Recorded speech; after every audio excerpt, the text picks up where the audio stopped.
ಓದು ಅನ್ನೋದು ವಕಾಲತ್ತಲ್ಲ, ವಿಮರ್ಶಕರು ವಕೀಲರಲ್ಲ, ಸಾಹಿತಿಗಳು ಕಕ್ಷಿದಾರರಲ್ಲ. ಇದೊಂದು ವಿಶಿಷ್ಟವಾದ ಸಂದರ್ಭ. ಇಲ್ಲಿ ಅಂಕಿತ ಪುಸ್ತಕದ 1000 ಪುಸ್ತಕ 999 ದಾಟಿ 1000ಕ್ಕೆ ತಲುಪಿದ ಸಂದರ್ಭದಲ್ಲಿ ಸಮಾರಂಭ ನಡೀತಾ ಇದೆ. ಆ ಪುಸ್ತಕದ ಗೌರವಕ್ಕೆ ಪಾತ್ರರಾದಂಥವರು ಗೆಳೆಯ ಜೋಗಿ ಅವರು. ಜೋಗಿ ಎಷ್ಟು ಅಸಾಮಾನ್ಯರು ಅಂತ ಅಂದ್ರೆ, ಅವರ ಮೊದಲ ಪುಸ್ತಕವನ್ನ ಬಿಡುಗಡೆ ಮಾಡಿದ್ ನಾನೇ. ಅವ್ರ ಮೊದಲ ಪುಸ್ತಕನ, ಅದು ಅಸಾಮಾನ್ಯ ಅಲ್ಲ. ಇದು 105ನೇ ಪುಸ್ತಕ. ನನಗೆ ಗೊತ್ತಿರ್ಲಿಲ್ಲ ನಾನು ಬಿಡುಗಡೆ ಮಾಡಿದಾಗ 105 ಪುಸ್ತಕ ಬರೀತಾರೆ ಅಂತ. ಅಂದ್ರೆ ಅಷ್ಟು ನಿರಂತರವಾಗಿ ಪುಸ್ತಕ ರಚನೆಯಲ್ಲಿ ತೊಡಗಿಸಿಕೊಂಡಿರುವಂತ ಒಬ್ಬ ಪುಸ್ತಕ ಸಾಹಸಿ ಅಂತ ಕರೆದ್ರೂ ತಪ್ಪಾಗಲ್ಲ. ಇನ್ನೊಂದು ವಿಶೇಷ ಅಂದ್ರೆ, ಅಂಕಿತ ಪುಸ್ತಕವೇ ಜೋಗಿ ಅವರ 57 ಪುಸ್ತಕಗಳನ್ನು ಪ್ರಕಟಿಸಿದೆ. ಸೊ ಇದೊಂದು ವಿಶೇಷವೇನೇನೆ. ಹಾಗಾಗಿ ಅಂಕಿತದ ಜೊತೆ ಜೋಗಿಯವರ ಸಂಬಂಧ ಬಹಳ ನಿಕಟವಾದ್ದು. ನನ್ನ ಸಂಬಂಧವೂ ನಿಕಟವಾದ್ದು. 16 ಪುಸ್ತಕ ಪ್ರಕಟಿಸಿದ್ರೂ ಕೂಡ.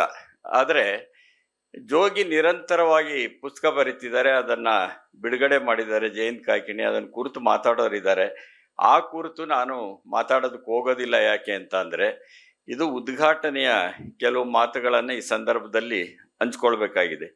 ಇಲ್ಲಿರುವಂಥವರೆಲ್ಲರೂ ಬಹುಪಾಲು ಜನ ಇಲ್ಲಿ ಲೇಖಕರಿದ್ದೀರಿ, ಕವಿಗಳಿದ್ದೀರಿ, ಸ್ನೇಹಿತರಿದ್ದೀರಿ.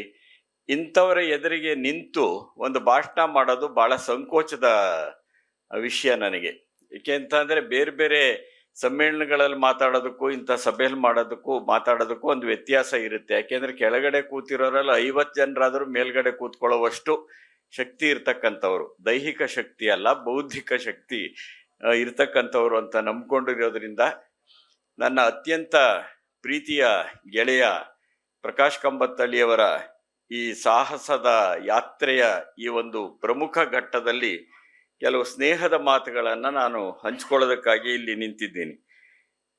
ಪ್ರಕಾಶ್ ಮತ್ತು ಪ್ರಭಾ ಅಂಕಿತ ಪುಸ್ತಕದ ಮುಖಾಂತರವಾಗಿ ಮಾಡಿರೋದು ಬಹಳ ದೊಡ್ಡ ಸಾಹಸ. 1000ಕ್ಕಿಂತ ಹೆಚ್ಚು ಪುಸ್ತಕಗಳನ್ನು ಪ್ರಕಟಿಸಿದ ಅನೇಕ ಸಂಸ್ಥೆಗಳು ನಮ್ಮಲ್ಲಿವೆ, ಇಲ್ಲ ಅಂತ ಅಲ್ಲ. ಆದರೆ ಪ್ರಕಾಶ್ ಕಂಬತ್ತಳ್ಳಿ ಮತ್ತು ಪ್ರಭಾ ಪ್ರಕಟಿಸಿರುವ ಈ ಪುಸ್ತಕಗಳ ವಿಶೇಷ ಇದೆಯಲ್ಲ, ಏನು ಅಂತ ಅಂದ್ರೆ, ಈ ಪುಸ್ತಕ ಬಹುಶಃ ಇಲ್ಲಿ ಬಂದಂತಹ ತೆರೆ ಮೇಲೆ ಬಂದಂಥ ಚಿತ್ರಗಳನ್ನು ನೋಡಿದರೆ ಕನ್ನಡ ಸಾಹಿತ್ಯ ಲೋಕದ, ಸಾಂಸ್ಕೃತಿಕ ಲೋಕದ ವಿಭಿನ್ನ ವ್ಯಕ್ತಿತ್ವಗಳನ್ನೆಲ್ಲ ಪುಸ್ತಕದ ಮುಖಾಂತರವಾಗಿ ಒಂದು ಕಡೆ ಸೇರಿಸಿದಂತಹ ಗರಿಮೆ ಮತ್ತು ಹೆಮ್ಮೆ ಅಂಕಿತ ಪುಸ್ತಕಕ್ಕೆ ಸೇರಿದ್ದು. ಇದು ಬಹಳ ವಿಶೇಷವಾದ್ದು.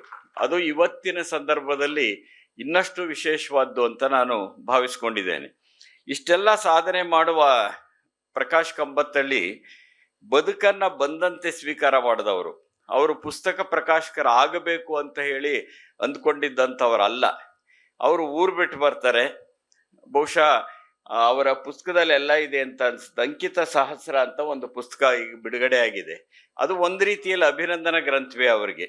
ನನ್ನನ್ನೂ ಸೇರಿದಂತೆ ಅವರ ಬಗೆಗೆ ಮತ್ತು ಅಂಕಿತದ ಬಗೆಗೆ ಅನೇಕರು ಬರೆದಿರುವಂಥ ಲೇಖನಗಳು ಅದು. ಅದನ್ನ ಪ್ರಧಾನ ಸಂಪಾದಕರು ಜೋಗಿ, ಜೊತೆಗೆ ಸಹ ಸಂಪಾದಕರಾಗಿ ಸ್ವಾನ್ ಕೃಷ್ಣಮೂರ್ತಿ ಅವರು ಮಾಡಿದ್ದಾರೆ. ಆ ಪುಸ್ತಕದಲ್ಲಿ ಅನೇಕ ವಿವರಗಳಿವೆ ಅಂತ ನಾನು ಅಂದ್ಕೊಂಡಿದ್ದೇನೆ. ಇವರು ಮನೆ ಬಿಟ್ಟು ಬಂದು ಬೆಂಗಳೂರಿನಲ್ಲಿ ಮೊದಲು ಮಾಡಿದ ಕೆಲಸ ಏನಂದ್ರೆ ಹೋಟ್ಲ್ ಕ್ಲೀನರ್ ಕೆಲಸ. ಅಲ್ಲಿಂದ ಇವರ ಪ್ರಯಾಣ ಶುರುವಾಗತ್ತೆ. ಆಗ ಇವ್ರಿಗೆ ಸಹಾಯ ಮಾಡಿದಂಥವರು ಒಬ್ಬ ಆಟೋ ಡ್ರೈವರ್ ಸಹಾಯ ಮಾಡ್ತಾನೆ. ಯಾಕೆ ಬಂದೆ ಏನು ಅಂತ ಗೊತ್ತಿಲ್ಲ. ಸೀದಾ ಊರು ಬಿಟ್ಟು ಬರ್ತಾರೆ. ಅಲ್ಲೆಲ್ಲ ಮೆಜೆಸ್ಟಿಕ್ಕಲ್ಲಿ ಯಾವುದೋ ಕಲ್ ಬೆಂಚಿನ ಮೇಲೆ 3 ದಿವಸ ಮಲಗ್ತಾರೆ. ಹಸಿವು ಇರುತ್ತೆ, ಊಟ ಇರೋದಿಲ್ಲ. ಒಬ್ಬ ಆಟೋ ಡ್ರೈವರ್ ಕರ್ಕೊಂಡು ಬಂದು ಇಲ್ಲೆಲ್ಲೋ ಬಸವನಗುಡಿ ನಾಗಸಂದ್ರದ ಹತ್ರ ಒಂದು ಹೋಟೆಲ್ ಅಲ್ಲಿ ಬಿಡ್ತಾರೆ. ಅವ್ರು ಕ್ಲೀನರ್ ಕೆಲಸ ಕೊಡ್ತಾರೆ. 3 ದಿವಸ ಆದ್ಮೇಲೆ ಅಲ್ಲಿಂದನೂ ಅವ್ರು ಓಡಿಸ್ತಾರೆ ಮಾಲೀಕರು. ಅದೇ ಆಟೋ ಡ್ರೈವರ್ ಕರ್ಕೊಂಡೋಗಿ ಇನ್ನೊಂದು ಹೋಟ್ಲಲ್ಲಿ ಬಿಡ್ತಾರೆ. ಅಲ್ಲಿ ಪ್ರಮೋಷನ್ ಸಿಗುತ್ತೆ, ಇವರಿಗೆ ಸಪ್ಲೈಯರ್ ಆಗ್ತಾರೆ. ಇನ್ನೊಂದು ಪ್ರಮೋಷನ್ ಸಿಗುತ್ತೆ, ಕ್ಯಾಶಿಯರ್ ಆಗ್ತಾರೆ. ಅಲ್ಲೊಬ್ಬ ಪೊಲೀಸ್ ಇನ್ಸ್ಪೆಕ್ಟರ್ ಇವರಿಗೆ ಪರಿಚಯ ಆಗ್ತಾರೆ. ಆ ಇನ್ಸ್ಪೆಕ್ಟರ್ ಪರಿಚಯ ಆದ ನಂತರದಲ್ಲಿ ಅವರ ಒತ್ತಾಯಕ್ಕೆ ಇವರು ಅಪ್ರೆಂಟಿಸಿಪ್ ಕೋರ್ಸ್ ಅನ್ನು ಮಾಡ್ತಾರೆ. ಇವರ ಬದುಕಿನ ತಿರುವುಗಳಲ್ಲಿ ಬದಲಾಗ್ತಾ ಹೋಗುತ್ತವೆ. ಮುಂದೆ ಇವರು NGF ಅಲ್ಲಿ ಕೆಲಸ ಮಾಡಿದರು. ಆ NGF ಅಲ್ಲಿ ಬಹಳ ಭಾಷಾಂತರ ಇಲಾಖೆಯಲ್ಲಿದ್ದರು. ಹೌಸ್ ಮ್ಯಾಗಝೈನ್ಗೆ ಸಂಪಾದಕರಾಗಿಯೋ ಸಹ ಸಂಪಾದಕರಾಗಿಯೋ ಕೆಲಸ ಮಾಡಿದರು. ಈ ಮಧ್ಯೆ ಅವರು ಡ್ಯಾನ್ಸ್ ಡ್ರಾಮಾ ಮ್ಯೂಸಿಕ್ ಡಿಪಾರ್ಟ್ಮೆಂಟ್ ಅಂತಿದೆ ನಮ್ಮ ಬೆಂಗಳೂರು ವಿಶ್ವವಿದ್ಯಾಲಯದಲ್ಲಿ, ಅಲ್ಲಿ ಸೇರಿಕೊಂಡ್ರು ಬಿಡುವಿನ ವೇಳೆಯಲ್ಲಿ. ಅಲ್ಲಿ ನಾನು ಇವರಿಗೆ ಕನ್ನಡ ಪಾಠ ಮಾಡುವಂಥ ಮೇಷ್ಟ್ರಾಗಿದ್ದೆ, ನಾನು ಕೆ.ವಿ. ನಾರಾಯಣು ಇವರೆಲ್ಲನು. ಅವರೇ ಹೇಳ್ಕೊಂಡಿರೋ ಪ್ರಕಾರ ಯಾವಾಗಲೂ ನಾನು ನೀವು ಕನ್ನಡ MA ಯಾಕ್ರಿ ಮಾಡಬಾರ್ದು ಅಂತ ಹೇಳಿದೆ ಅಂತ. ಸೊ ಅದೊಂದು ಹೆಮ್ಮೆ ಇದೆ, ಕನ್ನಡ MA ಮಾಡಿ ಅಂತ ಪ್ರೇರಣೆ ಕೊಟ್ಟವನು ನಾನಾಗಿದ್ದೆ ಅನ್ನೋದು ಸಹ ಒಂದು ಹೆಮ್ಮೆ ಇದೆ ನನಗೆ. ಕನ್ನಡ MA ಮಾಡಿರು, ಗಂಡ ಹೆಂಡತಿ ಇಬ್ರು ನನಗೆ ವಿದ್ಯಾರ್ಥಿಗಳಾಗಿದ್ರು. ಅವರು ವಿದ್ಯಾರ್ಥಿಗಳಾಗಿದ್ರು ಅನ್ನೋದೇನೇನೆ ಒಂದು ಹೆಮ್ಮೆ. ಎಷ್ಟೋ ಜನ ವಿದ್ಯಾರ್ಥಿಗಳು ಯಾಕಪ್ಪ ಆಗಿದ್ರು ಅಂತ ಅನ್ನಿಸ್ತಿರುತ್ತೆ ಮೇಷ್ಟ್ರುಗಳಿಗೆ. ಅಂಥ ಸಂದರ್ಭದಲ್ಲಿ ಅವರು ವಿದ್ಯಾರ್ಥಿಗಳಾಗಿದ್ರು, ಇಬ್ರು ವಿದ್ಯಾರ್ಥಿಗಳಾಗಿದ್ರು, ಇಷ್ಟೊಂದು ಸಾಧನೆ ಮಾಡಿದ್ರು ಅನ್ನೋದು ನಿಜಕ್ಕೂ ನನಗೆ ಹೆಮ್ಮೆಯ ವಿಷಯ. ಆದರೆ NGF ಅಂದ್ರೆ ಕಾಯಂ ಉದ್ಯೋಗವೊಂದನ್ನ ಬಿಟ್ಟು ಅವರ ಕನ್ನಡ ವಿಶ್ವವಿದ್ಯಾಲಯಕ್ಕೆ ಸೇರ್ಕೊಳ್ತಾರೆ. ಅದನ್ನ ಅವರೇ ಬಹಳ ಇದಾಗಿ ಹೇಳ್ತಾರೆ. ಇಷ್ಟೆಲ್ಲ ಕಷ್ಟ ಬಿದ್ದಿದ್ರಲ್ಲ, ಅವ್ರ ವಿಶೇಷ ಏನು ಅಂದ್ರೆ, ನೀವೆಲ್ಲರೂ ಗಮನಿಸಿರ್ತೀರಿ, ಇಲ್ಲಿ ನಿಂತಿದ್ದಾಗ ಅವ್ರು ಎಷ್ಟು ಹಾಸ್ಯ ಪ್ರಜ್ಞೆ ಇರುತ್ತೆ ಅಂತ ಅಂದ್ರೆ, ಇವರು ಕಷ್ಟಪಟ್ಟರು ಅಂತಲೇ ಅನ್ಸೋದಿಲ್ಲ. ಅವರು ಅಂದ್ರೆ ನಗುವು ಸಹ ನೋವನ್ನ ಮರೆಯುವ ಒಂದು ಮಾಧ್ಯಮ ಅಂತ ಪ್ರಕಾಶ್ ಕಂಬತ್ತಳ್ಳಿ ತೋರಿಸಿದ್ದಾರೆ ಅಂತ ನಾನು ಭಾವಿಸ್ಕೊಂಡಿದ್ದೇನೆ. NGF ಕಾಯಂ ಕೆಲಸ ಬಿಟ್ಟು ಒಂದು ತಾತ್ಕಾಲಿಕವಾದ ಅಥವಾ ಹಂಗಾಮಿ ಕೆಲಸಕ್ಕೆ ಕನ್ನಡ ವಿಶ್ವವಿದ್ಯಾಲಯದಲ್ಲಿ ಸೇರ್ತಾರೆ. ಅಲ್ಲಿ ಇವರು ಬಿಡಬೇಕಾಗಿ ಬರುತ್ತೆ.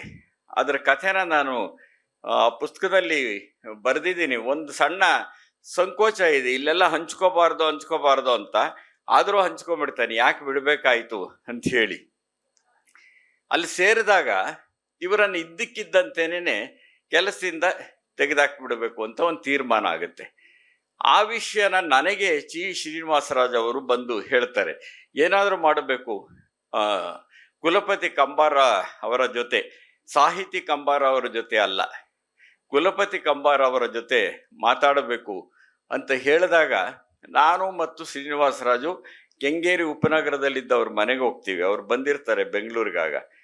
ಅವ್ರು ಕೊಟ್ಟ ಕಾರಣ ಬಹಳ ವಿಶೇಷವೋ ವಿಚಿತ್ರವಾಗಿತ್ತು. ಇಲ್ಲಿ ಕಂಬಾರರನ್ನ ನಾನು ಟೀಕೆ ಮಾಡೋದಕ್ಕಾಗಿ ಬಳಸ್ತಿಲ್ಲ, ವಸ್ತುಸ್ಥಿತಿಯನ್ನಷ್ಟೇ ಹೇಳುವುದಕ್ಕೆ ಬಳಸ್ತಿದ್ದೀನಿ. ಯಾಕೆಂದ್ರೆ ಕಂಬಾರರು ನನ್ನ ಹಿರಿಯ ಸಹೋದ್ಯೋಗಿಯಾಗಿದ್ದವರು, ಕುಲಪತಿ ಆಗಿದ್ದವರು, ಕನ್ನಡದ ಒಂದು ದೊಡ್ಡ ಸಾಂಸ್ಕೃತಿಕ ವ್ಯಕ್ತಿತ್ವ.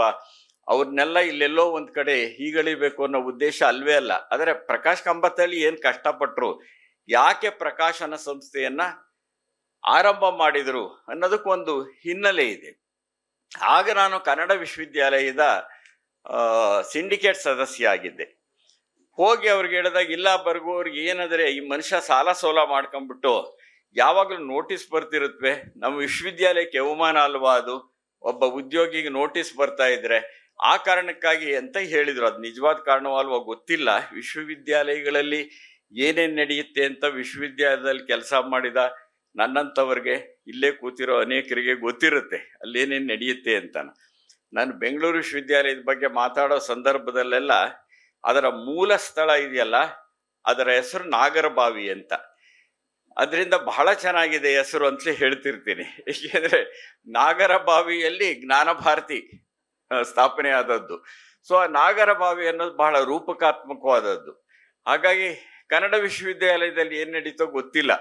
ಆದ್ರೆ ಕಂಬಾರಿಗೆ ಹೇಳಿದಾಗ ನಾನು ಒಂದು ಮಾತು ಹೇಳಿದೆ, ಹಾಗಿದ್ರೆ ಒಂದು ಕೆಲಸ ಮಾಡಿ ಸರ್, ನನ್ನನ್ನ ಸಿಂಡಿಕೇಟ್ ಸದಸ್ಯದಿಂದ ಮೊದಲು ಕಿತ್ತಾಕಿಸ್ಬಿಡಿ ಅಂದೆ. ಯಾಕೆ ಅಂದ್ರು, ನನಗೆ ತುಂಬಾ ನೋಟಿಸ್ಗಳು ಬಂದಿವೆ ಅದಕ್ಕಾಗಿ ಅಂದೆ. ನಿಜವಾಗೂ ನನಗೆ ತುಂಬಾ ನೋಟಿಸ್ಗಳು ಬಂದಿದ್ವು. ಆಗ ನಾನು ಸಿನಿಮಾ ಮಾಡೋದಕ್ಕೆ ಹೋಗಿ ನನ್ನ ಹೆಂಡತಿ ಹೆಸರಲ್ಲಿ ಸಾಲ ಮಾಡಿ, ನಾನು ಸಂಬಳನ ಶೂರಿಟಿ ಕೊಟ್ಟು, ಅದು ಕೋರ್ಟ್ಗೆ ಹೋಗಿ ನಾಗಮೋಹನ್ ದಾಸ್ ಅವರು ನನ್ನ ಬಗ್ಗೆ ನನ್ನ ಪರವಾಗಿ ವಾದ ಮಾಡಿ, ಕಡೆಗೆ ಸ್ಯಾಲ್ರಿ ಅಟ್ಯಾಚ್ಮೆಂಟ್ ಆಗಿ ಇಷ್ಟೆಲ್ಲ ನೋಟಿಸ್ ಪಡೆದವನು ನಿಮ್ಮ ವಿಶ್ವವಿದ್ಯಾಲಯದಲ್ಲಿ ಸಿಂಡಿಕೇಟ್ ಮೆಂಬರ್ ಆಗಕ್ಕೆ ಅರ್ಹನಾಗಿದ್ದರೆ, ಪ್ರಕಾಶ್ ಕಂಬತ್ತಳ್ಳಿ ಎಷ್ಟೇ ನೋಟಿಸ್ ಪಡೆದ್ರೂ ಸಹ ನಿಮ್ಮಲ್ಲಿ ಉದ್ಯೋಗಿ ಆಗಿರೋಕೆ ಅರ್ಹ ಅಂತ ನಾನು ವಾದ ಮಾಡಿದೆ. ಆಗ ಅವರನ್ನ ರಿಲೀವ್ ಮಾಡಲಿಲ್ಲ. ಆದರೆ ನನಗೆ ಗೊತ್ತಿಲ್ಲ, ಇದ್ದಕ್ಕಿದ್ದಾಗೆ ಬಹುಶಃ 5-6 ತಿಂಗಳ ನಂತರದಲ್ಲಿ ಮತ್ತೆ ಅವರನ್ನ ರಿಲೀವ್ ಮಾಡಿದರು. ಆಗ ಮುಂದೇನು ಮಾಡಬೇಕು, ಆಗ ಹುಟ್ಟಿದ್ದೇ ಅಂಕಿತ ಪುಸ್ತಕ. ಅಂದ್ರೆ ಅಂಕಿತ ಪುಸ್ತಕ ಹುಟ್ಟುವುದಕ್ಕೆ ಕನ್ನಡ ವಿಶ್ವವಿದ್ಯಾಲಯ ಕೊಟ್ಟಂತ ಕೊಡುಗೆ ಅಪಾರವಾದದ್ದು ಅಂತ ನಾನು ಭಾವಿಸ್ಕೊಂಡಿದ್ದೇನೆ. ಹಾಗಾಗಿ ಕನ್ನಡ ವಿಶ್ವವಿದ್ಯಾಲಯಕ್ಕೆ ಈ ಸಂದರ್ಭದಲ್ಲಿ ಧನ್ಯವಾದಗಳನ್ನು ಹೇಳೋದಕ್ಕೆ ಇಷ್ಟಪಡ್ತೇನೆ. ಒಂದೊಂದ್ಸಾರಿ ಬದುಕಿನ ತಿರುವುಗಳು ಹೀಗೆಲ್ಲ ಇರುತ್ತವೆ. ಒಳ್ಳೇದಕ್ಕೋ ಕೆಟ್ಟದಕ್ಕೋ ನಾವೇನ್ ಮಾಡ್ತೇವೆ, ಒಳ್ಳೇದನ್ನ ಸ್ವೀಕರಿಸ್ತೇವೆ. ಸದ್ಯ ಕೆಟ್ಟದ್ದಾಗ್ಲಿಲ್ವಲ್ಲ ಅಂತ ಒಳ್ಳೇದನ್ನು ಸ್ವೀಕರಿಸ್ತೇವೆ. ಹೀಗಾಗಿ ಇವರು ಅಂಕಿತ ಪುಸ್ತಕ ಎನ್ನುವ ಪ್ರಕಾಶನ ಸಂಸ್ಥೆಯನ್ನ ಆರಂಭ ಮಾಡಿದ್ರು. ಆನಂತರ ಪುಸ್ತಕದ ಅಂಗಡಿಯನ್ನ ಆರಂಭ ಮಾಡಿದ್ರು. ಇದು ಒಟ್ಟಾರೆ ಬದುಕಿನಲ್ಲಿ ಯಾವುದು ಇವರ ಆಯ್ಕೆ ಅಲ್ಲ. ವಿಶೇಷ ಅಂತ ಅಂದ್ರೆ ಬದುಕು ಹೇಗೆ ಬಂತೋ ಹಾಗೆ ಸ್ವೀಕರಿಸಿ ಬಂದಂತ ದಂಪತಿ ಇವರು. ಹೇಗೆ ಬರುತ್ತೋ ಹಾಗೆ ಎದುರಿಸಿಕೊಂಡು ಅದಕ್ಕೆ ಉತ್ತರ ಕೊಡ್ತಾ ತಾವು ಬದುಕೋದಕ್ಕೆ ಬೇಕಾಗಿರ್ತಕ್ಕಂಥ ಬೇರೆ ಬೇರೆ ಮಾರ್ಗಗಳನ್ನು ಹಿಡ್ಕೊಂಡು ಈಗ ಬಹಳ ದೊಡ್ಡ ರೀತಿಯ ಒಂದು ಪುಸ್ತಕ ಸಂಸ್ಕೃತಿಯನ್ನ ಬೆಳೆಸುವ ಸಂಸ್ಥೆಯ ರೂವಾರಿಗಳಾಗಿದ್ದಾರೆ ಅಂತ. ವಿಶೇಷ ಏನು ಅಂದ್ರೆ, ಅಂಕಿತದ ವಿಶೇಷ ಏನು? ವಿಶೇಷ ಪ್ರಕಾಶ್ ಕಂಬತ್ತಳ್ಳಿ ಮತ್ತು ಪ್ರಭಾ ಅವರಿಗೆ ಸಾಹಿತ್ಯ ಜ್ಞಾನವೂ ಇದೆ, ವ್ಯವಹಾರ ಜ್ಞಾನವೂ ಇದೆ. ಎರಡೂ ಇರೋದ್ರಿಂದಲೇ 1000 ಪುಸ್ತಕ ತಂದಿರೋದು. ಬರೀ ಸಾಹಿತ್ಯ ಜ್ಞಾನ ಇದ್ದಿದ್ದಿದ್ರೆ ಇನ್ನೊಂದು ಕೆಲಸಕ್ಕೆ ಹೋಗ್ಬೇಕಾಗಿತ್ತು ಅವರು. ಆದರೆ ಸಾಹಿತ್ಯ ಜ್ಞಾನ ಮತ್ತು ವ್ಯವಹಾರ ಜ್ಞಾನಗಳು ಎರಡೂ ಸೇರಿರೋದ್ರಿಂದ ಇವರು ವಿಶೇಷವಾದಂಥ ಪುಸ್ತಕಗಳನ್ನ ಪ್ರಕಟಿಸುವ, ಅನೇಕ ಲೇಖಕ ಲೇಖಕಿಯರನ್ನ ಒಂದುಗೂಡಿಸುವ ಒಂದು ಸಂಸ್ಥೆಯನ್ನ ಕಟ್ಟಿದಾರಲ್ಲ. ಅದಕ್ಕಾಗಿ ನಾನು 30 ವರ್ಷ ಸಂದಿರುವ ಈ ಸಂದರ್ಭದಲ್ಲಿ, 1000 ಪುಸ್ತಕ ತರ್ತಾ ಇರೋ ಈ ಸಂದರ್ಭದಲ್ಲಿ ಅವರಿಬ್ಬರನ್ನು ನಾನು ಈ ಸಂದರ್ಭದಲ್ಲಿ ಅಭಿನಂದಿಸೋದಕ್ಕೆ ಇಷ್ಟಪಡ್ತೇನೆ. ಯಾಕೆ ಸಾಹಿತ್ಯ ಜ್ಞಾನ ಮತ್ತು ವ್ಯವಹಾರ ಜ್ಞಾನ ಅಂತ ಯಾಕೆ ಹೇಳಿದೆ ಅಂತ ಅಂದ್ರೆ, ಸಾಮಾನ್ಯವಾಗಿ ನಾವು ಇವತ್ತು ಎಂಥ ಸ್ಥಿತಿಲಿದ್ದೇವೆ ಅಂದರೆ ಸಂಸ್ಕೃತಿಯ ಬಗೆಗೆ ಮಾತಾಡ್ತೇವೆ, ಆದರೆ ಉದ್ಯಮ ಪ್ರಧಾನವಾಗಿರುವ ಸಮಾಜದಲ್ಲಿ ನಾವು ಬದುಕ್ತಿದ್ದೇವೆ. ಮಾತಾಡೋದು ಸಂಸ್ಕೃತಿಯ ಬಗೆಗೇನೆ ಮಾತಾಡ್ತೇವೆ. ಪುಸ್ತಕೋದ್ಯಮವಾಗಿದೆ, ಆದರೆ ಪುಸ್ತಕ ಸಂಸ್ಕೃತಿಯನ್ನು ಉಳಿಸ್ಬೇಕು ಅಂತ ಮಾತಾಡ್ತೇವೆ. ಪುಸ್ತಕ ಸಂಸ್ಕೃತಿ ಇದೆಯಲ್ಲ, ಅದು ಸಂವೇದನೆಗೆ ಸಂಬಂಧಪಟ್ಟದ್ದು. ಪುಸ್ತಕೋದ್ಯಮ ಸಂಪಾದನೆಗೆ ಸಂಬಂಧಪಟ್ಟದ್ದು. ಸಂವೇದನೆ ಮತ್ತು ಸಂಪಾದನೆ ಎರಡನ್ನೂ ಒಂದುಗೂಡಿಸುವ ಚಾಕಚಕ್ಯತೆ ಇದೆಯಲ್ಲ, ಅದು ಕೆಲವರಿಗೆ ಮಾತ್ರ ಇರೋದಕ್ಕೆ ಸಾಧ್ಯ. ಆ ಚಾತುರ್ಯ, ಆ ಚತುರತೆ ಪ್ರಕಾಶ್ ಕಂಬತ್ತಳ್ಳಿ ದಂಪತಿಗಳಿಗಿದೆ. ಅದು ಇವತ್ತಿನ ಮುಖ್ಯವಾದ ಸಮಸ್ಯೆ ಇರೋದೇನೇನೆ ಉದ್ಯಮಶೀಲತೆ ಮತ್ತು ಸಂವೇದನಾಶೀಲತೆಗಳಲ್ಲಿ ಸಮಚಿತ್ತವನ್ನ ಸಾಧಿಸುವ ಕ್ರಮಗಳು ಯಾವುವು, ಆ ಸವಾಲುಗಳಿಗೆ ನಾವು ಏನು ಉತ್ತರ ಕೊಟ್ಕೊಳ್ಬೇಕು ಅನ್ನೋದೇ ಇವತ್ತಿನ ನಿಜವಾದ ಸಮಸ್ಯೆ. ಯಾಕೆ ಅಂತಂದ್ರೆ, ನಿಮಗೆ ಪುಸ್ತಕ ಪ್ರಕಟಿಸಿ ಅಥವಾ ಯಾವುದೋ ಉದ್ಯಮ ಮಾಡಿಬಿಟ್ಟು ಅದಕ್ಕೆ ಲಾಭನೇ ಬರದೆ ಹೋದರೆ ಅದರ ಪ್ರಯೋಜನ ಆಗೋದಿಲ್ಲ. ಹಾಗಾಗಿ ಉದ್ಯಮ ಅನ್ನೋದೊಂದು ಇರುತ್ತೆ ಇಲ್ಲಿ. ಆದರೆ ಕೇವಲ ಉದ್ಯಮವೇ ಆದಾಗ ಏನಾಗಬಹುದು, ಅಲ್ಲಿ ಅಭಿರುಚಿ ಹಾಳಾಗ್ಬೋದು, ಸದಭಿರುಚಿಗೆ ಅವಕಾಶ ಸಿಕ್ಕದೆ ಹೋಗ್ಬೋದು. ಲಾಭವಷ್ಟೇ ಮುಖ್ಯವಾದಾಗ ಬೇರೆ ರೀತಿ ಇರುತ್ತೆ ನಮ್ಮ ಮನೋಧರ್ಮ. ಹಾಗಾಗಿ ಈ ಸಂದರ್ಭದಲ್ಲಿ ಪ್ರಕಾಶ್ ಕಂಬತ್ತಳ್ಳಿ ಅವರನ್ನೇ ನೆನಪಿನಲ್ಲಿ ಇಟ್ಕೊಂಡು ಹೇಳೋದಾದರೆ, ಅಥವಾ ಅದನ್ನು ಒಂದು ಸಂಕೇತ ನೆಪ ಮಾಡ್ಕೊಂಡು ಹೇಳೋದಾದರೆ, ಇವತ್ತಿನ ಮುಖ್ಯವಾದ ಸವಾಲು ಎಲ್ಲ ಕ್ಷೇತ್ರಗಳಲ್ಲಿಯೂ, ವಿಶೇಷವಾಗಿ ಸಾಂಸ್ಕೃತಿಕ ಕ್ಷೇತ್ರದಲ್ಲಿರುವ ಮುಖ್ಯವಾದಂಥ ಸವಾಲು ಯಾವುದು ಅಂತ ಅಂದರೆ, ಉದ್ಯಮಶೀಲತೆ ಮತ್ತು ಸಂವೇದನಾಶೀಲತೆಗಳ ನಡುವಿನ ಸಮಚಿತ್ತವನ್ನ, ಸಮನ್ವಯವನ್ನ ಸಾಧಿಸುವುದು ಹೇಗೆ ಅನ್ನೋದು ಬಹಳ ಮುಖ್ಯವಾದ್ದು ಅಂತ ಅಂದ್ಕೊಂಡಿದ್ದೇನೆ. ಯಾಕೆಂದ್ರೆ ನೋಡಿ, ಚಲನಚಿತ್ರ ಅದು ಮಾಧ್ಯಮ ಅಂತೀವಿ, ಆದರೆ ಚಲನಚಿತ್ರೋದ್ಯಮ ಆಯಿತು. ಪುಸ್ತಕ ಮಾಧ್ಯಮ ಅಂತೀವಿ, ಪುಸ್ತಕೋದ್ಯಮ ಆಯಿತು. ಅದು ಪತ್ರಿಕೆಯನ್ನ ಮಾಧ್ಯಮ ಅಂತೀವಿ, ಮಾಧ್ಯಮ ಅಂತಲೇ, ಮಾಧ್ಯಮದ ಮಿತ್ರರೇ ಅಂತಲೇ ಕರಿತೇವೆ ಇಲ್ಲಿ. ಆದರೆ ಪತ್ರಿಕಾ ಮಾಧ್ಯಮ ಪತ್ರಿಕೋದ್ಯಮ ಆಯಿತು. ಅಂದ್ರೆ ಮಾಧ್ಯಮಗಳೆಲ್ಲ ಉದ್ಯಮವಾಗಿರುವ ಸನ್ನಿವೇಶದ ಒಳಗಡೆ ಹೇಗೆ ಒಂದು ಪುಸ್ತಕ ಸಂಸ್ಕೃತಿಯನ್ನ ಕಟ್ಟೋದು, ಈ ಸವಾಲಿದೆಯಲ್ಲ, ಇದನ್ನ ನಮ್ಮ ಸಂದರ್ಭ ಎದುರಿಸ್ತಾ ಇದೆ ಅಂತ. ಕೈಗಾರಿಕೀಕರಣದ ಸಂದರ್ಭ ಮತ್ತು ಜಾಗತೀಕರಣದ ಸಂದರ್ಭ ಎರಡು ಬೇರೆ ಬೇರೆ. ಕೈಗಾರಿಕೀಕರಣವೇ ಜಾಗತೀಕರಣ ಅಲ್ಲ. ಕೈಗಾರಿಕೀಕರಣದಲ್ಲಿ ಇದ್ದಂತಹ ಮನೋಧರ್ಮಕ್ಕೂ ಜಾಗತೀಕರಣದ ಸಂದರ್ಭದಲ್ಲಿರುವ ಮನೋಧರ್ಮಕ್ಕೂ ಸಾಕಷ್ಟು ವ್ಯತ್ಯಾಸ ಇರೋದನ್ನು ನಾವು ನೋಡ್ತೇವೆ. ಕೈಗಾರಿಕೀಕರಣ ಬಂದಾಗ ಅದೊಂದು ಮಿಶ್ರ ಆರ್ಥಿಕ ಪದ್ಧತಿ ಇತ್ತು. ಜಾಗತೀಕರಣ ಬಂದಾಗ ಮುಕ್ತ ಆರ್ಥಿಕ ಪದ್ಧತಿ ಬಂತು. ಯಾವಾಗ ಮಿಶ್ರ ಆರ್ಥಿಕ ಪದ್ಧತಿ ಇತ್ತು, ಅಲ್ಲಿ ಸರ್ಕಾರದ ನೀತಿಗಳಿಂದ ನಿಯಂತ್ರಿತವಾಗುವಂತಹ ಸನ್ನಿವೇಶ ಇತ್ತು. ಅಲ್ಲಿ ಶಿಕ್ಷಣ ಕ್ಷೇತ್ರ ಆಗಲಿ, ಬೇರೆ ಬೇರೆ ಉದ್ಯಮಗಳಾಗಲಿ, ಬೇರೆ ಎಲ್ಲವೂ ಸಹ ಅಲ್ಲಿ ಸರ್ಕಾರದ ನೀತಿಗಳಿದಲ್ಲ ಪ್ರಧಾನವಾಗಿದ್ದು. ಆದರೆ ಯಾವಾಗ ಮುಕ್ತ ಆರ್ಥಿಕ ಪದ್ಧತಿ ಬಂತು, ಖಾಸಗಿ ಅವರ ನೀತಿಗಳು ನಮ್ಮನ್ನು ನಿಯಂತ್ರಿಸೋದಕ್ಕೆ ತೊಡದು. ಹಾಗಾಗಿ ಜೊತೆಗೆ ಕೈಗಾರಿಕೀಕರಣ ಸಂದರ್ಭದ ನಮ್ಮ ಮನೋಧರ್ಮ ಇದೆಯಲ್ಲ, ಅದು ಸಮೂಹ ಪ್ರಜ್ಞೆಯ ಮನೋಧರ್ಮ. ನೀವು ಗಮನಿಸಿ 70, 80, 90ರ ದಶಕದವರೆಗೆ ಇದ್ದಂತಹ ಸಮೂಹ ಪ್ರಜ್ಞೆ ಇದೆಯಲ್ಲ, ಬಹಳ ವಿಶೇಷವಾದ್ದು. ಅದು ನಾವು ಸಾಮುದಾಯಿಕವಾಗಿ ಯೋಚನೆ ಮಾಡ್ತಿದ್ವಿ. ಉತ್ಪಾದನಾ ವಿಧಾನಗಳು ಸಹ ಸಾಮುದಾಯಿಕವಾಗಿದ್ವು. ಕಾರ್ಖಾನೆಗಳು ಶುರುವಾದವು. ಅಲ್ಲಿ ಜಾತಿ ಮತ ಧರ್ಮಗಳನ್ನ ಮೀರಿ ಕಾರ್ಖಾನೆಗಳಲ್ಲಿ ಜನಗಳೆಲ್ಲ ಒಟ್ಟಿಗೆ ಕೆಲಸ ಮಾಡಬೇಕಾಗಿತ್ತು. ಬಸ್ಸಲ್ಲಿ ಹೋಗ್ತಿರ್ತಕ್ಕಂಥವರು ನನ್ನ ಪಕ್ಕದಲ್ಲಿರೋನು ಯಾವ ಜಾತಿ ಅಂತ ಯೋಚನೆ ಮಾಡದೆ ಬಸ್ಸಲ್ಲಿ ಪ್ರಯಾಣ ಇವತ್ತು ಮಾಡ್ತೇವೆ, ಅವತ್ತು ಮಾಡಬೇಕಾಗಿತ್ತು. ಅಂದ್ರೆ ಕೈಗಾರಿಕೀಕರಣದಲ್ಲಿದ್ದಂತಹ ಆ ಸಾಮುದಾಯಿಕ ಪ್ರಜ್ಞೆ ಯಾವಾಗ ಜಾಗತೀಕರಣ ಬಂತೋ ವ್ಯಕ್ತಿ ಪ್ರಜ್ಞೆಯಾಗಿ ಪರಿವರ್ತಿತವಾಯಿತು. ಇಲ್ಲಿ ಉತ್ಪಾದನಾ ವಿಧಾನಗಳೇ ಬದಲಾದವು. ವರ್ಕ್ ಫ್ರಮ್ ಹೋಮ್ ಶುರುವಾಯಿತು. ಕಂಪ್ಯೂಟರ್ ಮುಂದೆ ನಾವು ಕೂತ್ಕೋತೇವೆ. ನಾನು ತಪ್ಪು ಸರಿಗಳ ಬಗೆಗೆ ಮಾತಾಡ್ತಿಲ್ಲ, ವಸ್ತುಸ್ಥಿತಿಯ ಬಗೆಗೆ ಮಾತಾಡ್ತಿದ್ದೀನಿ. ಯಾವಾಗ ಸಮೂಹ ಪ್ರಜ್ಞೆಯ ಜಾಗಕ್ಕೆ ವ್ಯಕ್ತಿ ಪ್ರಜ್ಞೆ ಬಂತೋ ಆಗ ಸ್ವಾರ್ಥ ಕೇಂದ್ರಿತವಾದ, ಲಾಭ ನಷ್ಟಗಳಷ್ಟೇ ಮುಖ್ಯವಾದ, ನಾನು ಎನ್ನುವುದಷ್ಟೇ ಮುಖ್ಯವಾದ, ನಾವು ಎನ್ನುವುದು ಮಾಯವಾಗ್ತಾ ಬಂದಂತ ಒಂದು ಸನ್ನಿವೇಶ ಇದೆ. ಯಾವಾಗ ನಾವು ಎನ್ನುವುದು ಮಾಯವಾಗ್ತಾ ನಾನು ಎನ್ನುವುದು ಬರೋಕ್ ಶುರುವಾಯಿತೋ ಅದು ಶಿಕ್ಷಣದ ಮೇಲೆ ಪ್ರಭಾವ ಬೀರ್ತು, ಸಂಸ್ಕೃತಿಯ ಮೇಲೆ ಪ್ರಭಾವ ಬೀರ್ತು, ಉದ್ಯೋಗದ ಮೇಲೆ ಪ್ರಭಾವ ಬೀರ್ತು. ಒಟ್ಟು ನಮ್ಮ ಸಮಾಜದ ಮೇಲೆ ಮೀರಿದಂತಹ ಈ ಪ್ರಭಾವ ಇದೆಯಲ್ಲ, ಈ ಪ್ರಭಾವದ ನಡುವೆಯೇ ಒಂದು ಸಾಮುದಾಯಿಕ ಪ್ರಜ್ಞೆಯನ್ನು ಉಳಿಸ್ಕೊಳ್ಳುವಂತಹ ಸಂಸ್ಥೆಗಳನ್ನು ಕಟ್ಟೋದು, ಪುಸ್ತಕಗಳನ್ನು ಪ್ರಕಟಿಸೋದು ಒಂದು ಸವಾಲಿನ ಕೆಲಸ ಅಂತ ನಾನು ಭಾವಿಸ್ಕೊಂಡಿದ್ದೇನೆ. ನಮ್ಮ ವ್ಯಕ್ತಿತ್ವಗಳು ಹಾಗೆ ಬದಲಾಗಿವೆ. ಈಗ ಈ ಜಾಗತೀಕರಣದ ಜೊತೆಗೆ ಜಾಹೀರಾತೀಕರಣನೂ ಜಾಸ್ತಿ ಆಗಿದೆ. ಜಾಹೀರಾತೀಕರಣ ಇದೆಯಲ್ಲ, ಬಹಳ ಪ್ರಭಾವಶಾಲಿಯಾಗಿರುವಂಥದ್ದು. ಇವತ್ತು ಕೆಟ್ಟ ಪುಸ್ತಕವನ್ನು ಚೆನ್ನಾಗಿ ಮಾರಾಟ ಮಾಡೋಕ್ಕೆ ಸಾಧ್ಯ.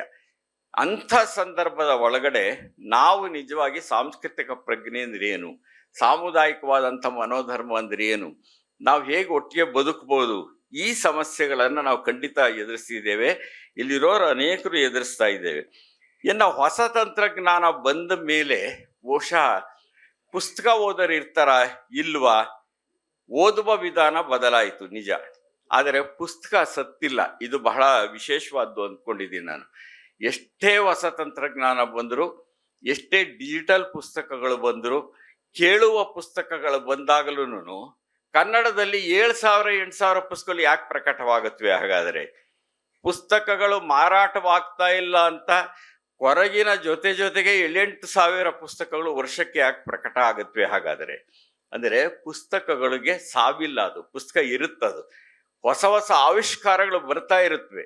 ಅದರ ಸವಾಲನ್ನು ಪುಸ್ತಕ ಸಹ ಎದುರಿಸ್ಕೊಂಡು ಬಂದಿದೆ. ಈಗ ನಾನು ಆಕ್ಸ್ಫರ್ಡ್ಗೆ ಹೋಗಿದ್ದ ಸಂದರ್ಭದಲ್ಲಿ ನೋಡಿದೆ, ಬಹುಶಃ ಬ್ರಿಟನ್ನಿನಷ್ಟು ಇನ್ನೂ ಮುಂದುವರೆದಿಲ್ಲ ತಂತ್ರಜ್ಞಾನದಲ್ಲಿ ನಮ್ಮ ದೇಶ ಅಂತ ಅಂದ್ಕೊಂಡಿದ್ದೀನಿ. ಈಗ ಏನೇನೋ ಬಂದಿದೆಯಲ್ಲ, AI ಇತ್ಯಾದಿಗಳೆಲ್ಲ ಬಂದಿವೆ. ಏನೇ ಬಂದ್ರೂ ಬಹಳ ಮುಖ್ಯವಾದ ನನಗನ್ಸೋದು ತಂತ್ರಜ್ಞಾನಕ್ಕಿಂತ ಮನುಷ್ಯ ಜ್ಞಾನ ಮುಖ್ಯವಾದದ್ದು. ಹಿಂಗೆ ಮಾತಾಡೋರನ್ನ ಸಂಪ್ರದಾಯಸ್ಥರು ಅಂತ ಕರಿಬೋದೇನೋ ಗೊತ್ತಿಲ್ಲ. ಹಂಗೆ ಇದನ್ನು ಸಂಪ್ರದಾಯ ಅಂತ ಕರೆಯೋದಾದ್ರೆ ನಾನು ಸಂಪ್ರದಾಯಸ್ಥನೇನೆ ಆ ವಿಷಯದಲ್ಲಿ. ಯಾಕೆಂದ್ರೆ ತಂತ್ರಜ್ಞಾನವನ್ನು ಸೃಷ್ಟಿ ಮಾಡೋದು ಮನುಷ್ಯ ಜ್ಞಾನ. ಮನುಷ್ಯ ಜ್ಞಾನವೇ ಇಲ್ಲದೆ ತಂತ್ರಜ್ಞಾನ ಸೃಷ್ಟಿಯಾಗೋದಿಲ್ಲ. ನಾನು ಅದರ ಅರ್ಥ ತಂತ್ರಜ್ಞಾನವನ್ನು ನಿರಾಕರಿಸ್ತಿಲ್ಲ, ಆದರೆ ತಂತ್ರಜ್ಞಾನವನ್ನು ಯಾವುದಕ್ಕೆ ಎಷ್ಟೆಷ್ಟು ಬಳಸಬೇಕು, ತಂತ್ರಜ್ಞಾನದ ದಾಸರಾಗಬೇಕಾ ನಾವು, ಅಥವಾ ಮನುಷ್ಯ ಜ್ಞಾನ ಪ್ರಜ್ವಲಿಸುವುದಕ್ಕೆ ಬೇಕಾಗುವ ರೀತಿಯಲ್ಲಿ ತಂತ್ರಜ್ಞಾನವನ್ನು ಬಳಸ್ಕೊಳ್ಬೇಕಾ ಅನ್ನೋದಿದೆಯಲ್ಲ, ಇದು ಮುಖ್ಯವಾದ ಪ್ರಶ್ನೆ. ಇವತ್ತು ನಾವು ಹೇಗೆ ಕರ್ಕೊಂಡೋಗುತ್ತಾ ಹಾಗಾಗಿ ಹೋಗ್ತಿದ್ದೇವೆ. ಅದು ಹೇಗೆ ಕರ್ಕೊಂಡೋಗುತ್ತೋ ಹಾಗೆ ಅದು ಎದುರಾಗೋದು ಇದೆಯಲ್ಲ, ಅದು ಬಹಳ ಮುಖ್ಯ. ಆ ಎದುರಾಗುವ ಗುಣ ಜಾಗತೀಕರಣದ ಸಂದರ್ಭದಲ್ಲಿ ಕಡಿಮೆ ಆಗಿದೆ. ಆದರೆ ಕೈಗಾರಿಕೀಕರಣದ ಸಂದರ್ಭದಲ್ಲಿ ಎದುರಾಗುವ ಗುಣ ಇತ್ತು. ಅವತ್ತೆಷ್ಟು ಚಳುವಳಿಗಳಿದ್ವು, ಎಷ್ಟು ಕಾರ್ಮಿಕ ಸಂಘಟನೆ ಇದ್ವು, ಎಷ್ಟು ರೈತ ಸಂಘಟನೆಗಳಿದ್ವು. ಆ ಎದುರಾಗುವ ಗುಣ ಇದೆಯಲ್ಲ, ಅದು ಇಲ್ಲದೆ ಇದ್ದಾಗ ಏನಾಗುತ್ತೆ, ನನ್ನತನ ನಾಶ ಆಗ್ತಾ ಬರ್ತಾ ಇರುತ್ತೆ. ಅಂಥ ಸಂದರ್ಭದಲ್ಲಿ ನಾವಿದ್ದೇವೆ. ತಂತ್ರಜ್ಞಾನದ ವಿಷಯನೂ ಅಷ್ಟೇನೇನೆ. ನನಗೆ ಇತ್ತೀಚೆಗೆ ಹೀಗೆ ನಾನು ಸಭಿಕರಲ್ಲಿ ಒಂದ್ಸರಿ ಕೂತಿದ್ದೆ. ನೋಡಿ ಸರ್, ಎಷ್ಟು ಚೆನ್ನಾಗಿದೆ, ನಿಮ್ಮ ವಿಷಯ ಹಾಕಿದ ಕೂಡಲೇ ನಿಮ್ದೆಲ್ಲ ಬರುತ್ತೆ ಅಂತ ಪಕ್ಕದಲ್ಲಿ ಕೂತಿ ಸ್ನೇಹಿತರು ಏನೋ ಒಂದು ಹಾಕಿದ್ರು. ನಾನು ಅಷ್ಟು ಪರಿಣತ ಅಲ್ಲ ಆ ವಿಷಯದಲ್ಲೆಲ್ಲನ್ನು. ಹಾಕಿದಾಗ ನನ್ನ ವಿಷಯ ಬಂತು. ಅದರಲ್ಲಿ ಏನಂದ್ರೆ ಬರಗೂರು ರಾಮಚಂದ್ರಪ್ಪ. ಯಾವ್ಯಾವ ಸಿನಿಮಾ ತೆಗೆದಿದ್ದಾರೆ. ಆ ಸಿನಿಮಾದಲ್ಲಿ ಒಂದು ಗುಲಾಬಿ ಟಾಕೀಸ್ ಅಂತಿತ್ತು. ಗುಲಾಬಿ ಟಾಕೀಸು ನಿರ್ದೇಶನ ಮಾಡಿದವರು ಗಿರೀಶ್ ಕಾಸರವಳ್ಳಿರು. ಅವ್ರ ಗತಿ ಏನು ಲೆಕ್ಕ ಹಾಕಿ.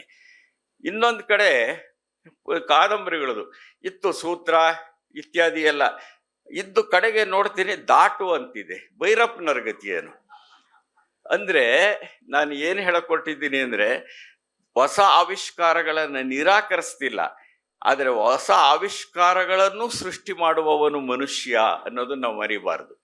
ಆ ಮನುಷ್ಯ ಜ್ಞಾನದ ಬಗೆಗೆ ನಮಗೆ ಎಲ್ಲಿವರೆಗೆ ನಂಬಿಕೆ ಇರುತ್ತೆ ಅಲ್ಲಿವರೆಗೆ ನಮ್ಮ ಸೃಜನಶೀಲತೆ ಇದೆಯಲ್ಲ ಅದು ಉಳ್ಕೊಂಡು ಬರುತ್ತೆ. ಅಂತ ಸೃಜನಶೀಲತೆ ಪುಸ್ತಕಗಳಲ್ಲೂ ಬರೋದಕ್ಕೆ ಸಾಧ್ಯ ಆಗುತ್ತೆ. ಇಂಥ ಸಂದರ್ಭದಲ್ಲಿ ಇನ್ನೊಂದು ಸಮಸ್ಯೆ ಪುಸ್ತಕಕ್ಕೆ ಬಂದಾಗ ನಮಗೆ ಕಾಡಿಸ್ತಾ ಇದೆ ಅಂತ ಅನಿಸುತ್ತೆ. ಈಗ ಪುಸ್ತಕ ಬಹಳ ಮುಖ್ಯವಾದ್ದು. ಜಗತ್ತಿನಲ್ಲಿ ಉತ್ತಮ ಪುಸ್ತಕಗಳು ನಾಡಿನ ಸಂಸ್ಕೃತಿಯ ಪ್ರತೀಕ ಅಂತ ನೆಹರು ಅವರು ಹೇಳಿದರು ಬಹಳ ಹಿಂದೆನೇನೆ. ಏಕೆಂದ್ರೆ ಓದುವ ಮತ್ತು ಬರಿತಾ ಇದ್ದಂತ ಒಬ್ಬ ಪ್ರಧಾನಿಯಾಗಿದ್ರು ಅವರು. 1949 ಡಿಸೆಂಬರ್ 1 ನಾನು ಪ್ರಧಾನಿ ಅಲ್ಲ, ಈ ದೇಶದ ಪ್ರಧಾನ ಸೇವಕ ಅಂತ ಮೊದಲೇಳದವರು ನೆಹರು ಆಗಿದ್ರು. ಸೊ ಅವರು ಪುಸ್ತಕಗಳನ್ನು ಬರೆದಿದ್ದವರು. ಹಾಗಾಗಿ ನಮ್ಮ ಸಂಸ್ಕೃತಿಯ ಪ್ರತೀಕ ಅಂತ ಕರೆದ್ರು ಅವರು. ರವೀಂದ್ರನಾಥ್ ಟಾಗೂರ್ ಅವರು ಜಗತ್ತನ್ನ ಬೆಳಗಲು ಸೂರ್ಯ ಬೇಕು, ಬದುಕನ್ನ ಬೆಳಗಲು ಪುಸ್ತಕಗಳು ಬೇಕು ಅಂತ ಕರೆದ್ರು. ಇದು ಪುಸ್ತಕದ ಮಹತ್ವ. ನನಗೆ ಇನ್ನೂ ಮುಖ್ಯವಾಗಿ ಸಫ್ದರ್ ರಶ್ಮಿ ಅನ್ನುವಂಥ ಒಬ್ಬ ಕಲಾವಿದ, ನಾಟಕಕಾರ ನೆನಪಿಗೆ ಬರ್ತಾರೆ. ಇಲ್ಲಿ ನಮ್ಮ ಪ್ರಭು ಎಲ್ಲ ಇದ್ದಾರೆ, ಅನೇಕರಿಗೆ ಗೊತ್ತಿದೆ ಅದು. 1889 ಅವತ್ತಿನ ರಾಜಕೀಯ ಗುಂಡಗಳ ಆತನ ಬೀದಿಯಲ್ಲಿ ಹತ್ಯೆ ಮಾಡ್ತಾರೆ. ಅವರು ಬೀದಿ ನಾಟಕ ಆಡ್ತಿರೋ ಸಂದರ್ಭದ ಒಳಗಡೆ ಹತ್ಯೆ ಆಗತ್ತೆ. ಅವತ್ತಿನ ಪ್ರಭುತ್ವವನ್ನು ವಿರೋಧಿಸಿ ಬೀದಿ ನಾಟಕ ಆಡ್ತಾ ಇರ್ತಾರೆ. ಅವ್ರು ಬರೆದಿರೋದೊಂದು ಪದ್ಯ ಇದೆ, ಪುಸ್ತಕಗಳು ಮಾತಾಡುತ್ತವೆ ಅಂತ. ಪುಸ್ತಕಗಳು ಮಾತಾಡುತ್ತವೆ ಪುಸ್ತಕಗಳು. ಏನನ್ನು ಕುರಿತು ಮಾತಾಡುತ್ತವೆ? ಚರಿತ್ರೆಯನ್ನು ಕುರಿತು ಮಾತಾಡುತ್ತವೆ, ರಾಜಕೀಯವನ್ನು ಕುರಿತು ಮಾತಾಡುತ್ತವೆ, ಪ್ರಕೃತಿಯನ್ನ ಕುರಿತು ಮಾತಾಡುತ್ತವೆ, ಭೂಗೋಳವನ್ನು ಕುರಿತು ಮಾತಾಡುತ್ತವೆ, ಕಡೆಗೆ ಮನುಷ್ಯರನ್ನ ಕುರಿತು ಮಾತಾಡುತ್ತವೆ ಅಂತ ಬರೀತ ಸಫ್ದರ್ ರಶ್ಮಿ. ಅಂದ್ರೆ ಪುಸ್ತಕ ಅಂದ್ರೆ ಬರೀ ಪುಸ್ತಕ ಅಲ್ಲ ಅದು. ಅಲ್ಲಿ ಒಂದು ಮನುಷ್ಯ ಇರ್ತಾನೆ, ಅಲ್ಲೊಂದು ಮನುಷ್ಯತ್ವ ಇರುತ್ತೆ, ಅಲ್ಲಿ ನಮ್ಮ ಬದುಕಿರುತ್ತೆ ಅಂತ. ಆದರೆ ಸಮಸ್ಯೆ ಏನಂದ್ರೆ, ಈ ಮನುಷ್ಯ ನನ್ನ ಅರ್ಥ ಮಾಡಿಕೊಳ್ಳುವ ಮನುಷ್ಯರಿದಾರಲ್ಲ, ಅವರಲ್ಲಿ ಇವತ್ತು ಅಂದ್ರೆ ನನ್ನನ್ನು ಒಳಗೊಂಡಂತೆ ಒಂದು ವಿಭಜಿತ ಓದು ಮತ್ತು ವಿಮರ್ಶೆ ಮುನ್ನೆಲೆಗೆ ಬರ್ತಾ ಇದೆ ಅಂತ ಅನ್ನಿಸ್ತಿದೆ. ವಿಭಜಿತ ಓದು ಮತ್ತು ವಿಮರ್ಶೆ. ವಿಭಜಿತ ಓದು ಅಂದ್ರೆ ಏನು? ಈಗ ವಿಭಜಕಗಳಿದಾವಲ್ಲ, ಅಲ್ಲಿ ಭೇಟಿನೇ ಸಾಧ್ಯ ಇಲ್ಲ. ಮೈಸೂರಿಗೆ ಹೋಗ್ತಾ ಇರ್ಬೇಕಾದ್ರೆ ನಾವು ಈ ಕಡೆಯಿಂದ ಆ ಕಡೆ ಹೋಗ್ತೀವಿ, ಆ ಕಡೆ ಈ ಕಡೆ ಬರ್ತಾರೆ, ಇಬ್ರು ಭೇಟಿ ಮಾಡೋಕ್ಕೆ ಸಾಧ್ಯ ಇಲ್ಲ. ಆ ವಿಭಜಕ ಪ್ರವೃತ್ತಿ ಇದೆಯಲ್ಲ, ಆ ವಿಭಜಕ ಪ್ರವೃತ್ತಿ ನಮ್ಮ ಓದಿನ ಸಾಧ್ಯತೆಗಳನ್ನ, ವಿಮರ್ಶೆಯ ಸಾಧ್ಯತೆಗಳನ್ನ ಎಲ್ಲೋ ಒಂದು ಕಡೆ ಕುಂಟ್ಸೋಗಿ ಮಾಡ್ತಾ ಇದೆ ಅಂತ ಅನ್ಸುತ್ತೆ. ಆವಾಗ ಏನ್ ಮಾಡ್ತಾರೆ, ಒಂದು ಕೃತಿಯಲ್ಲಿ ಒಂದು ಪಾತ್ರ ಇಟ್ಕೊಂಡು ಇಡೀ ಪುಸ್ತಕದ ಬಗ್ಗೆ ತೀರ್ಮಾನ ಮಾಡ್ತಾರೆ. ವಿಶೇಷವಾಗಿ ರಾಮಾಯಣ ಮಹಾಭಾರತದ ಬಗ್ಗೆ ಈಗ ಆಗ್ತಿರೋದು. ರಾಮಾಯಣ ಮಹಾಭಾರತದಾಗ ಯಾವುದೋ ಒಂದು ಸನ್ನಿವೇಶ, ಯಾವುದೋ ಒಂದು ಪಾತ್ರ ಇಟ್ಕೊಂಡ್ಬಿಟ್ಟು ಈ ಕೃತಿಯೆಲ್ಲ ಹೀಗೆ. ಪಾಂಡವರನ್ನು ಕುರಿತು ಯಾರೋ ಬರೆದಿದ್ದನ್ನು ನೋಡಿದೆ, ನಮ್ಮ ಸ್ನೇಹಿತರೇನು ಹಾದರಕ್ಕೆ ಹುಟ್ಟಿದವರು ಅಂತ. ನನಗೆ ಆಶ್ಚರ್ಯ ಅನ್ನಿಸ್ಬಿಡ್ತು. ಬುಡಕಟ್ಟು ಜನಾಂಗದಲ್ಲಿ ಬಹುಪತಿ ಪದ್ಧತಿಯೂ ಇತ್ತು, ಬಹುಪತ್ನಿ ಪದ್ಧತಿಯೂ ಇತ್ತು. ತೋಡಾ ಜನಾಂಗದಲ್ಲಿ 25 ವರ್ಷದ ಹಿಂದೆ ನಾನು ಅಧ್ಯಯನ ಮಾಡಿದ್ದೀನಿ, ತೋಡಾ ಜನಾಂಗಕ್ಕೆ ಹೋಗಿ ಅಧ್ಯಯನ ಮಾಡಿದ್ದೀನಿ. ಪತಿ ಪದ್ಧತಿ ಇತ್ತು. ಪಾಂಡವರಲ್ಲೂ ಇದ್ದಿದ್ದದೇನೇನೆ, ನಿಯೋಗ ಪದ್ಧತಿ ಬುಡಕಟ್ಟು ಜನಾಂಗದಲ್ಲಿ ಇತ್ತು. ಅಂದ್ರೆ ಒಂದು ಪಾತ್ರ, ಒಂದು ಸನ್ನಿವೇಶವನ್ನ ಮಾತ್ರ ಪರಿಗಣಿಸದೆ ಇಡೀ ಕೃತಿಯನ್ನ ಹೇಗೆ ನೋಡಬೇಕು ಅನ್ನೋದರ ಬದಲು ಇಂಥದ್ದೊಂದು ವಿಭಜಿತ ಓದು ಇದೆಯಲ್ಲ, ಅದು ನಮ್ಮ ಕೃತಿಗಳನ್ನು ಅರ್ಥ ಮಾಡ್ಕೊಳ್ಳೋಕೆ ಸಾಧ್ಯ ಆಗದೆ ಇರುವಂತ ಒಂದು ಅಪಾಯವನ್ನ ಸೃಷ್ಟಿ ಮಾಡ್ತಿರೋದು ನೋಡ್ತೇವೆ. ಜೊತೆಗೆ ಪುರಾಣ ಕಾವ್ಯ ಮತ್ತು ಪುರಾಣ ಶಾಸ್ತ್ರದ ನಡುವಿನ ವ್ಯತ್ಯಾಸವನ್ನೇ ನೋಡದೇ ಇರತಕ್ಕಂಥ ಅನೇಕರು ವಿಮರ್ಶಕರು ಅನ್ನಿಸ್ಕೊಂಡವರು ಇದ್ದಾರೆ ನಮ್ಮಲ್ಲಿ. ಪುರಾಣ ಶಾಸ್ತ್ರ ಬೇರೆ, ಪುರಾಣ ಕಾವ್ಯ ಬೇರೆ. ಕಾವ್ಯದ ಸೃಜನಶೀಲತೆ, ಕಾವ್ಯದ ರೂಪಕ ಶಕ್ತಿಗಳು ಇವೆಲ್ಲವೂ ಬೇರೆ ಇರುತ್ತೆ. ಜೊತೆಗೆ ಸೈದ್ಧಾಂತಿಕ ಭಿನ್ನಾಭಿಪ್ರಾಯದ ಕಾರಣಕ್ಕಾಗಿಯೂ ಸಹ ಈ ವಿಭಜಿತ ಓದು ಅನ್ನೋದು ಇದೆಯಲ್ಲ, ಇದು ಬರ್ತಾ ಇರೋದನ್ನ ನೋಡ್ತಿದ್ದೇವೆ. ವಿಶೇಷವಾಗಿ ನಾವು ಚಳುವಳಿಗಳನ್ನ ಮಾಡಿದ ಸಂದರ್ಭ ಇದೆಯಲ್ಲ, ಚಳವಳಿ ಮಾಡೋರು ಒಳ್ಳೆ ಪುಸ್ತಕ ಬರೆಯಲ್ಲ ಅಂತ ಒಂದು ತೀರ್ಮಾನ. ಇನ್ನೊಂದು, ಹೆಚ್ಚು ಪುಸ್ತಕ ಬರೆದವರು ಒಳ್ಳೆ ಪುಸ್ತಕ ಬರೆಯಲ್ಲ ಅಂತ. ಇದು ನವ್ಯ ಸಾಹಿತ್ಯ ಸಂದರ್ಭದಲ್ಲಿ ಬಂದಿದ್ದು. ಆನಾ ಕೃಷ್ಣರಾಯರು 110 ಕಾದಂಬರಿ ಬರೆದ್ರು, ಇವ್ರು 105 ಬರೆದು ಬಿಟ್ಟಿದ್ದಾರೆ ಜೋಗಿಯವರು. ಸೊ ಹಾಗಾದ್ರೆ ಹೆಚ್ಚು ಸಂಖ್ಯೆಯಲ್ಲಿ ಬರೆದಿರೋದ್ರಿಂದ ಅವರು ಶ್ರೇಷ್ಠವಾದದ್ದನ್ನು ಸೃಷ್ಟಿಸಲಾರರು ಎನ್ನುವ ಒಂದು ತೀರ್ಮಾನಕ್ಕೆ ನಾವು ಬರ್ತಿದ್ವಿ. ನಿಜ, ನಾವು ಬರೆದಿದ್ದೆಲ್ಲವೂ ಶ್ರೇಷ್ಠ ಅಥವಾ ಬರೆದಿದ್ದೆಲ್ಲ ಉತ್ತಮವಾಗಿರುತ್ತೆ ಅಂತ ಭಾವಿಸ್ಕೊಂಡ್ರೆ ನಾವು ದಡ್ರು ಅಷ್ಟೇನೇನೆ. ಆದ್ರೆ ಆನಾ ಕೃಷ್ಣರಾಯರಂಥವ್ರಿಗೆ ಬರದೇ ಬದುಕಬೇಕಾಗಿರುವ ಸನ್ನಿವೇಶ ಇತ್ತು. ಅವರು ಬರವಣಿಗೆಯಿಂದಲೇ ಬದುಕಬೇಕಾಗಿತ್ತು. ಹಾಗಾಗಿ ಇದೊಂದು ಪತ್ರಿಕೆಗೆ ಧಾರಾವಾಹಿ ಬರೀತಿದ್ರು, ಇನ್ನೊಂದಕ್ಕೂ ಬರೀತಾ ಇದ್ರು, ಹೀಗಿದ್ರು. ಅದ್ರ ಮಧ್ಯೆ ಒಳ್ಳೇದನ್ನು ಬರೆದಿಲ್ವ ಅವರು? ಒಟ್ಟು ಪುಸ್ತಕ ಸಂಸ್ಕೃತಿಗೆ ಏನೋ ಕೊಡುಗೆ ಕೊಟ್ಟಿಲ್ವ ಆನಾ ಕೃಷ್ಣರಾಯರು? ಆನಾ ಕೃಷ್ಣರಾಯರು ಎನ್ ನರಸಿಂಹಯ್ಯ ಇಲ್ಲದೆ ಇದ್ರೆ ನನಗೆ ಆನಾ ಕೃಷ್ಣರಾಯರನ್ನ ಓದಕ್ಕಾಗ್ತಿರ್ಲಿಲ್ಲ, ನಿಜ ಹೇಳೋದಾದ್ರೆ. ಆನಾ ಕೃಷ್ಣರಾಯರ್ ನಾನು ಓದದೇ ಇದ್ದಿದ್ರೆ ಮಲೆಗಳಲ್ಲಿ ಮದುಮಗಳು ಕಾನೂರು ಹೆಗಡತಿ ಓದಕ್ಕಾಗ್ತಿರ್ಲಿಲ್ಲ. ಸೊ ಹಾಗಾಗಿ ಅವರೆಲ್ಲ ಚರಿತ್ರೆಯ ಕೊಂಡಿಗಳು ಅವರು. ಆದರೆ ನಮ್ಮ ಇವತ್ತು ವಿಭಜಿತ ಓದು ಮತ್ತು ವಿಮರ್ಶೆ ಏನ್ ಮಾಡ್ತಿದೆ ಅಂದ್ರೆ ಚರಿತ್ರೆಯ ಕೊಂಡಿಗಳನ್ನ ಕಳಚಾಕ್ತಾ ಇದೆ. ಒಂದು ಹಿಸ್ಟಾರಿಸಿಟಿ ಇದೆ, ಒಂದು ಚಾರಿತ್ರಿಕತೆ ಇದೆ ನಮಗೆ ಅನ್ನೋದನ್ನ ಮರಿತಾ ಇದ್ದೇವೆ ಎಲ್ಲೋ ಒಂದ್ ಕಡೆ. ಹಾಗಾಗಿ ಸೈದ್ಧಾಂತಿಕ ಭಿನ್ನಾಭಿಪ್ರಾಯಗಳೂ ಸಹ ಎಷ್ಟೋ ಸಾರಿ ಪುಸ್ತಕಗಳನ್ನ ಸರಿಯಾಗಿ ಅರ್ಥ ಮಾಡ್ಕೊಳ್ಳದೆ ಇರುವಂತ ಸನ್ನಿವೇಶವನ್ನ ಸೃಷ್ಟಿ ಮಾಡುತ್ತವೆ. ಇವರು ಆಂದೋಲನದಲ್ಲಿ ತೊಡಗ್ತಾರೆ. ಈಗ ನಂದೇ ತಗೊಳ್ಳಿ, ನಾನು ಮೊಟ್ಟ ಮೊದಲು ಬರೆದ ಪ್ರಕಟವಾದಂಥ ನನ್ನ ಕಥಾ ಸಂಕಲನಕ್ಕೆ ಸಾಹಿತ್ಯ ಅಕಾಡೆಮಿಯ ಬಹುಮಾನ ಬಂತು. ಬಹಳಷ್ಟು ಜನ ಪುಸ್ತಕಕ್ಕೆ ಬಹುಮಾನ ಬಂದಾಗ ಕರ್ನಾಟಕ ಸಾಹಿತ್ಯ ಅಕಾಡೆಮಿಯ ಪ್ರಶಸ್ತಿ ಅಂತ ಹಾಕತ್ತಾರೆ. ಕರ್ನಾಟಕ ಸಾಹಿತ್ಯ ಅಕಾಡೆಮಿ ಕೊಡೋದು ಬಹುಮಾನ, ಕೇಂದ್ರ ಸಾಹಿತ್ಯ ಅಕಾಡೆಮಿ ಕೊಡೋದು ಪ್ರಶಸ್ತಿ. ಎರಡಕ್ಕೂ ವ್ಯತ್ಯಾಸ ಇದೆ. ಎರಡಕ್ಕೂ ಮೊದಲನೇ ಪುಸ್ತಕಕ್ಕೆ ಬಂತು ನನಗೆ. ಇಲ್ಲಿವರೆಗೆ ಇನ್ನೊಂದು ಪುಸ್ತಕಕ್ಕೆ ನನಗೆ ಬಂದಿಲ್ಲ. ಯಾಕೆ ಬರಲಿಲ್ಲ? ನಾನು ಬರಲಿಲ್ಲ ಅಂತ ವ್ಯಥೆ ಇಲ್ಲ ನನಗೆ. ಅದಕ್ಕಿಂತ ಹೆಚ್ಚು ಕನ್ನಡಿಗರ ಪ್ರೀತಿ ಇದೆ, ಬರಬಾರದಷ್ಟು ಪ್ರಶಸ್ತಿ ಬಂದಿವೆ. ಸೊ ಅವೆಲ್ಲ ಬೇರೆ. ಆದರೆ ಒಂದು ಪುಸ್ತಕ ನೋಡಿದ್ ನಾನು ಯಾವಾಗ ದಲಿತ ಬಂಡಾಯ ಅಂತ ಮಾತಾಡಕ್ಕೆ ಶುರು ಮಾಡಿದೆ, ನನ್ನ ಪುಸ್ತಕಗಳನ್ನು ನೋಡುವ ದೃಷ್ಟಿಕೋನವೇ ಬದಲಾಗಿಬಿಡ್ತು. ಸೊ ಇವನು ಸಾಮಾಜಿಕ ಕಾಳಜಿ ಅಂತಿರ್ತಾನೆ ಯಾವಾಗಲೂ. ಅಂದರೆ ನೀವು ಪೂರ್ವಗ್ರಹದಿಂದ ಯಾಕೆ ಪ್ರವೇಶ ಮಾಡ್ತೀರಿ? ಈಗ 10ನೇ ಶತಮಾನದ ಪಂಪನನ್ನ ಓದಿದ ರೀತಿಯಲ್ಲಿಯೇ ವಚನಕಾರರನ್ನ ಓದಕ್ಕೆ ಸಾಧ್ಯವಾ? ಯಾರಾದರೂ ಸಾಹಿತ್ಯದ ವಿದ್ಯಾರ್ಥಿ ಹೇಳಿ. ವಚನಕಾರರನ್ನ ಓದೋದಕ್ಕೆ, ಅರ್ಥ ಮಾಡ್ಕೊಳ್ಳೋದಕ್ಕೆ ಬೇರೆ ಮಾನದಂಡವೇ ಬೇಕು. ಚಂಪು ಕೃತಿಗಳನ್ನು ನೋಡಿದಂತೆ ಅಲ್ಲ, ಅದು ಸಾಧ್ಯ ಆಗಲಿಲ್ಲ. ಹಾಗೇನೆ ಈ ಸೈದ್ಧಾಂತಿಕ ಭಿನ್ನಾಭಿಪ್ರಾಯಗಳು ಎಲ್ಲಿಗೋಗುತ್ತವೆ? ಕ್ರಾಂತಿಕಾರಿಗಳು ಅನ್ನಿಸ್ಕೊಂಡಿರೋರ್ದು ಒಂದು ದೃಷ್ಟಿಕೋನ, ಅಲ್ಲಪ್ಪ ಇವರು ಪ್ರತಿಗಾಮಿಗಳು ಅಂದ್ಕೊಂಡಿದ್ರೆ ಅವ್ರದ್ದು ಇನ್ನೊಂದು. ಈ ವಿಭಜಿತ ಓದು ಮತ್ತು ವಿಮರ್ಶೆ ಎಲ್ಲಿಗೋಗುತ್ತೆ? ಪುಸ್ತಕ ಸಂಸ್ಕೃತಿಯ ಸಂದರ್ಭದಲ್ಲಿ ನಾವು ಯೋಚನೆ ಮಾಡಬೇಕಾಗಿರುವಂಥ ಬಹಳ ಮುಖ್ಯವಾದ ಪ್ರಶ್ನೆ ಅಂತ ನಾನು ಅಂದ್ಕೊಂಡಿದ್ದೇನೆ. ನನಗೆ ಉತ್ತರ ಏನು ಅಂತಂದರೆ, ಏಂಗೆಲ್ಸ್ ಹೆಸರು ಇಲ್ಲಿ ಬಹಳಷ್ಟು ಜನಕ್ಕೆ ಗೊತ್ತೇ ಇರುತ್ತೆ. ಏಂಗೆಲ್ಸ್ ಒಂದು ಸಂದರ್ಭದಲ್ಲಿ ಬರೀತಾರೆ, ಬಾಲ್ಜಾಕನ ಕೃತಿಗಳನ್ನು ನೀವೆಲ್ಲ ಓದಲೇಬೇಕು ಅಂತಾರೆ. ಬಾಲ್ಜಾಕ್ ಮಾರ್ಕ್ಸ್ವಾದಕ್ಕೆ ವಿರುದ್ಧವಾದಂಥವನು, ಸಮಾಜ ಬದಲಾವಣೆಗೆ ವಿರುದ್ಧವಾದಂಥವನು, ಕ್ರಾಂತಿಗೆ ವಿರುದ್ಧವಾದಂಥವನು, ಫ್ಯೂಡಲ್ ಪದ್ಧತಿಯ ಪರವಾಗಿದ್ದಂಥವನು. ಅವನನ್ನು ಯಾಕೆ ಓದಬೇಕು ಅಂತ ಅಂದರೆ, ನಾವು ಕ್ರಾಂತಿಯ ಮಾತಾಡ್ತಿರೋ ಸಂದರ್ಭದ ಒಳಗಡೆ ಫ್ಯೂಡಲ್ ಸಮಾಜದ ಒಳಗಡೆ ಇದ್ದ ತಳಮಳಗಳನ್ನು ನೀವು ಅರ್ಥ ಮಾಡ್ಕೋಬೇಕು ಅಂತ ಅಂದರೆ ನೀವೆಲ್ಲರೂ ಬಾಲ್ಜಾಕನನ್ನು ಓದಬೇಕು. ಅಂದರೆ ಒಬ್ಬ ಕ್ರಾಂತಿಕಾರಿ ಕ್ರಾಂತಿ ವಿರೋಧಿಯೊಬ್ಬನ ಪುಸ್ತಕವನ್ನು ಓದಬೇಕು ಅಂತ ಹೇಳೋದಿದೆಯಲ್ಲ, ಇದು ಬಹಳ ಆರೋಗ್ಯಕರವಾದ್ದು, ಬಹಳ ಮುಖ್ಯವಾದ್ದು. ಇದು ಮ್ಯಾಕ್ಸಿಮ್ ಗಾರ್ಕಿ ಅವರು ಟಾಲ್ಸ್ಟಾಯ್ ಬಗ್ಗೆ ಇದೇ ಮಾತನ್ನು ಹೇಳ್ತಾರೆ. ಟಾಲ್ಸ್ಟಾಯ್ ಕ್ರಾಂತಿಗೆ ಪೂರಕವಾಗಿದ್ದಂಥವರಲ್ಲ. ಅದರ ಅರ್ಥ ಟಾಲ್ಸ್ಟಾಯ್ ಒಳ್ಳೆ ಲೇಖಕ ಅಂತ ಅಲ್ಲ, ಹಂಗೆ ತೀರ್ಮಾನ ಮಾಡಕ್ಕೆ ಸಾಧ್ಯವೇ ಅಲ್ಲ. ಟಾಲ್ಸ್ಟಾಯ್ ನಮ್ಮ ಜಗತ್ತಿನ ಒಬ್ಬ ಅದ್ಭುತವಾದಂತಹ ಲೇಖಕರೇನೆ. ಆದರೆ ಗಾರ್ಕಿ ಮತ್ತು ಟಾಲ್ಸ್ಟಾಯ್ಗೆ ಹೋಲಿಸಿದ ಸಂದರ್ಭದಲ್ಲಿ ಗಾರ್ಕಿ ಲೆನಿನ್ನ ಕಾರ್ಯಾಚರಣೆಗಳೇನಿದ್ವು ಅದಕ್ಕೆ ಬೆಂಬಲವಾಗಿ ನಿಂತಂಥವ್ರು.